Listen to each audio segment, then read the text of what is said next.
طوبى لمن وجد في صحيفته يوم القيامة استغفارا كثيرا. والله لا يهلك على الله إلا هالك، فتح باب الاستغفار وقلت استغفروا ربكم إنه كان غفارا.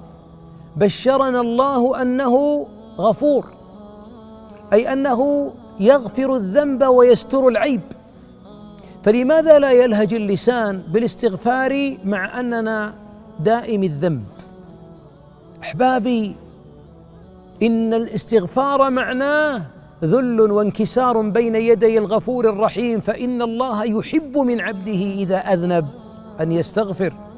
ولذلك يقول في الحديث، يقول عليه الصلاة والسلام: لو لم تذنبوا وتستغفروا لذهب الله بكم ولجاء بقوم يذنبون ويستغفرون فيغفر الله لهم.